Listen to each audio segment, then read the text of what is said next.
Welcome to Lord my shepherd. Love without expectations. നമ്മൾ ഒരാളെ സ്നേഹിക്കുന്നത് അവരിൽ നിന്ന് നമ്മൾ പ്രതീക്ഷിക്കുന്ന കാര്യങ്ങൾ നടക്കുമ്പോൾ മാത്രമാണോ? എക്സ്പെക്ടേഷൻസ് എന്ന ടോപ്പിക്കിനെ കുറിച്ച് പറയുകയാണെങ്കിൽ എനിക്ക് കുറേ അധികം എപ്പിസോഡ്സ് പറയാൻ പറ്റും. ഒരു അമ്മയ്ക്ക് മക്കളിൽ നിന്നുള്ള എക്സ്പെക്ടേഷൻസ്, മക്കൾക്ക് പാരന്റ്സിൽ നിന്നുള്ള എക്സ്പെക്ടേഷൻസ്, ഒരു ഭാര്യയ്ക്ക് ഭർത്താവിൽ നിന്നും മറിച്ചു ഉള്ള എക്സ്പെക്ടേഷൻസ്, ഇൻലോസിന്റെ ഇടയിലുള്ള എക്സ്പെക്ടേഷൻസ്, ഫ്രണ്ട്സിന്റെ ഇടയിൽ, റിലേറ്റീവ്സിന്റെ ഇടയിൽ, അങ്ങനെ ഒരു വൻ നിര തന്നെ കിടക്കുവാണ്. നമ്മൾ എക്സ്പെക്ട് ചെയ്യുന്ന കാര്യങ്ങൾ നടക്കുന്നുണ്ടെങ്കിൽ ഒരുപക്ഷെ നമ്മൾ അവരെ സ്നേഹിച്ചേക്കാം, നമ്മളെല്ലാം ഓക്കെയാണ്.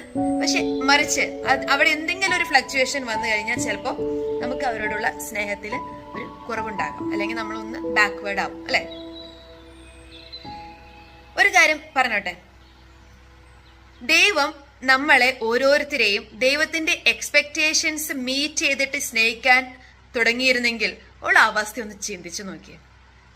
ഞാൻ എക്സ്പെക്ട് ചെയ്യുന്നത് പോലെ ഇവള് ഡെയിലി കുർബാനയ്ക്കൊക്കെ പോയി, സമയത്തിന് കറക്റ്റ് പോയി, ഡെയിലി കുടുംബ പ്രാർത്ഥന ചൊല്ലി, ആരോടും പിണങ്ങാതെ, ഒരു വഴക്കുമില്ലാതെ എല്ലാവരോടും ക്ഷമിച്ച് എല്ലാവരെയും സ്നേഹിക്കുന്ന മിടുക്കിയായിട്ടുള്ള ഒരു മോളോ മോനോ ആവണമെന്നാണ് ഈശോയുടെ ആഗ്രഹം. നമ്മളെല്ലാവരും ആ എക്സ്പെക്ടേഷൻസ് നമ്മൾ എന്തുമാത്രം മീറ്റ് ചെയ്യുന്നുണ്ടെന്ന് നമുക്ക് ഓരോരുത്തർക്കും അറിയാം.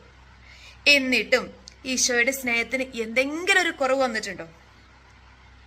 സോ എക്സ്പെക്ടേഷൻസ് നടക്കുമ്പോൾ മാത്രം സ്നേഹിക്കുകയാണെങ്കിൽ അത് ദൈവത്തിന് ഇഷ്ടപ്പെടുന്ന സ്നേഹമല്ല.